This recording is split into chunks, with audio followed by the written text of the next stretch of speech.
So first of all, you know, we are not magicians. There are no tricks. There are only expertise, dedicate time and life to have something reliable and can be reproduced by everybody and approved by the scientific community. Unfortunately, we are living in a period of time where everybody can say something and there is no approval, no scientific evaluation.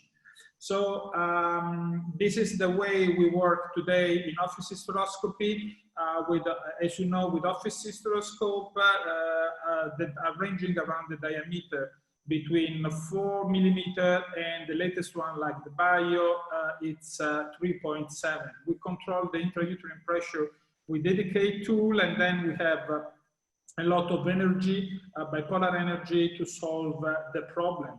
And in the last 2 years, we got also an improvement in the field of mini receptoscopy that I will show you later.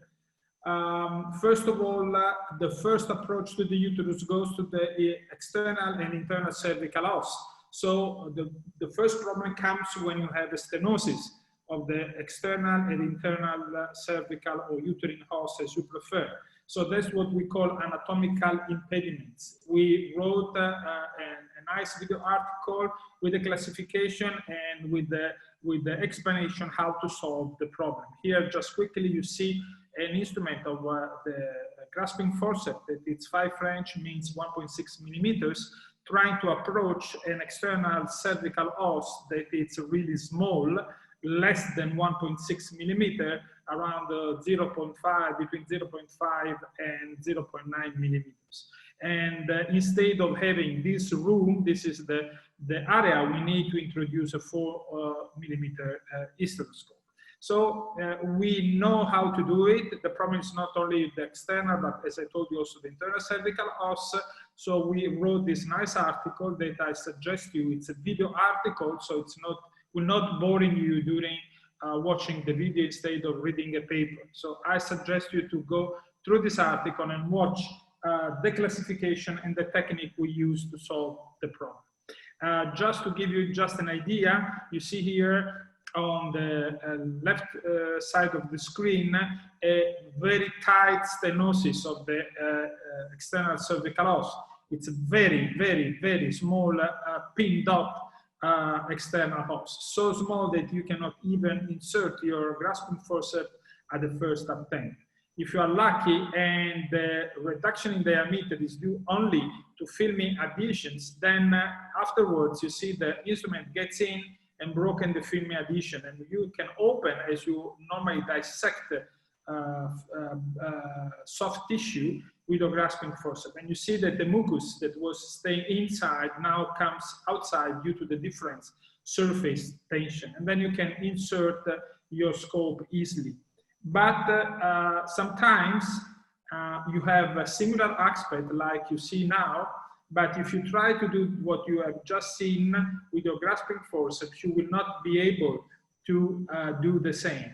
We try as usual, different times, the grasping forceps slip away, and at the end of the story, you will see we will be able to get in. But you see, we just see thick white tissue, and now you see the grasping forceps try to open, but nothing happened around the ostium. It means there are not filming adhesion, but it's hard fibrotic tissue. If you insist in doing this, you will broken your instrument. So in this case, what you have to do is to use a mechanical instrument like the scissors or bipolar energy in order to cut this fibrotic tissue. This is fibrotic tissue means no sensitive innervation of the uterus, and therefore the patient will not feel pain when you do this. Obviously, instead, if you cut not the fibrotic tissue, but you cut the muscles, obviously there will be some, let's say, discomfort or painful reaction of the patient. Therefore, you are able to get into the ostium. But once you are in, sometimes it happens. Let me give one moment, see if I can show to you. Okay, stop. In the meantime, I show you the other video. This video shows to you the stenosis of the internal cervical os. where we do almost the same. This is a very old video, and I recognize that it's a old video due to the presence of the old spoon forceps that we dismissed in around 1999.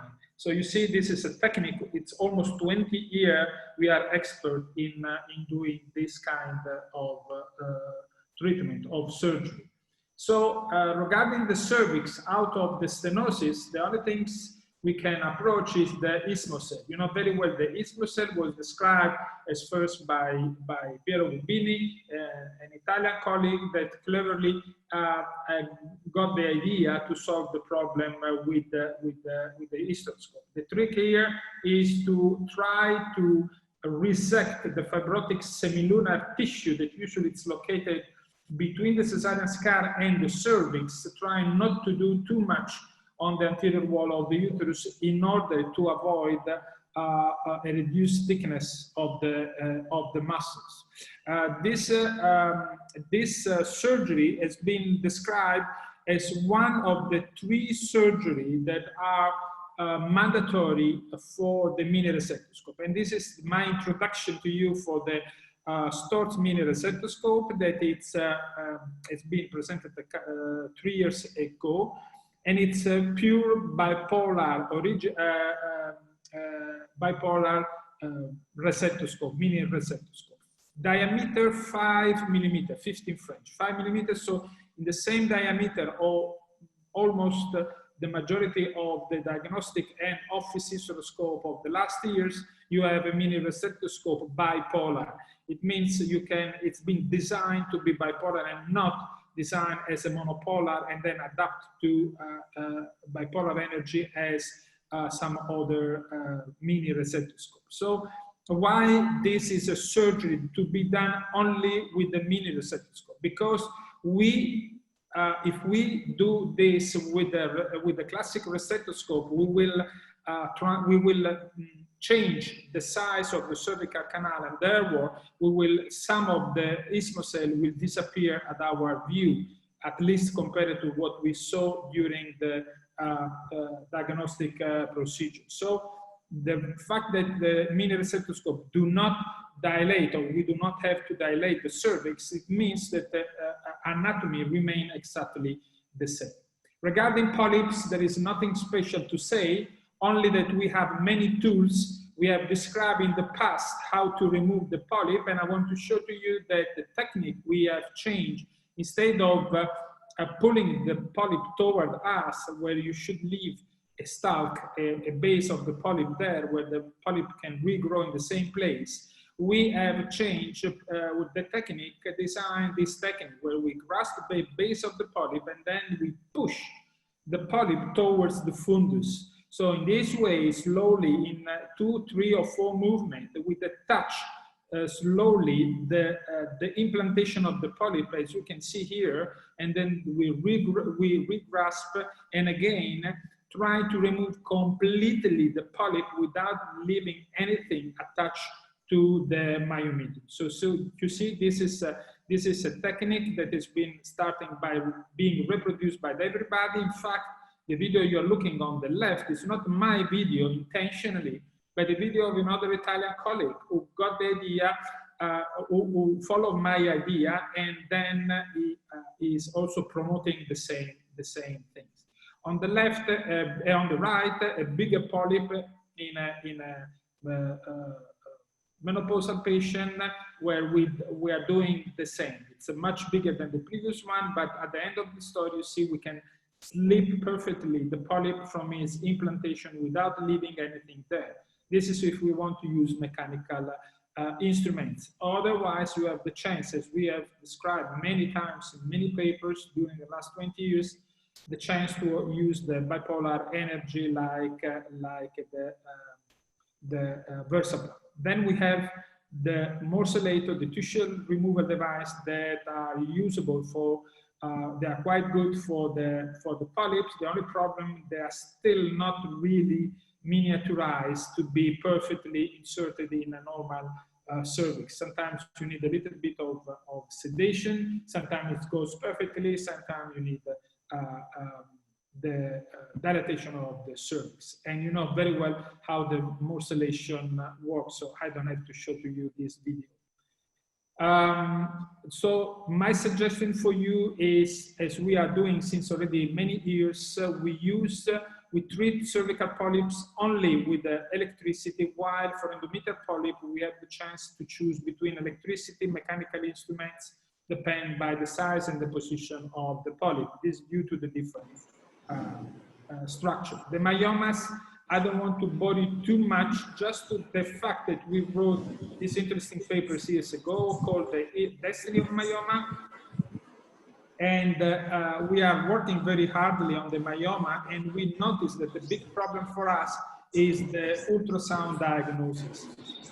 The ultrasound diagnosis usually do not take care of the three-dimensional aspect, give us the three dimension, but people care about the diameter. So when I say 2 centimeter diameter, the people do not understand in their mind how big the myoma is. This is the reason why I did with the 3D printer this scale, just to show to you that the first one is 0.5, the second is 1, the third one is 1.5, and the fourth one is 2 centimeters. You see how big even the 2 centimeter looks, particularly if compared to the size of the uterus, of the uterine cavity. And this is just one paper, the only paper I found showing the volume of the uterine cavity that correspond almost at the myoma of 2 centimeters. So the problem is, what we do when we found a myoma in office hysteroscopy that goes over the size of 1.5 centimeter, that is the size we should approach. The idea was following the knowledge. We know that if we reduce the pressure inside the uterine cavity, the myoma is pushed out by the normal contraction of the uterine cavity. And you can see here the drawing, the physical drawing taken from a paper of Piero Litta of 2003. We designed the technique of the opium technique, office preparation for partial intramural myoma. What we do is we go around the diameter, around the equator of the myoma with the VersaPoint bipolar electrode, and we cut the pseudocapsula. Cutting the pseudocapsula will leave the myoma free to be pushed inside the uterine cavity afterwards by the normal contraction of the muscles fiber that are around the myoma.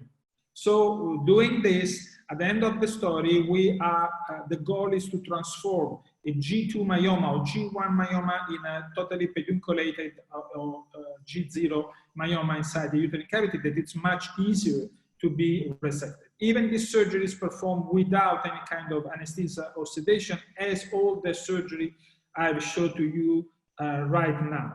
This is just a trick of bending 90 degrees the VersaPoint electrodes. Obviously today, together with this technique that I'll show to you here, you see we are already, we went already totally around the myoma. What we observe afterwards is the myoma going slowly in.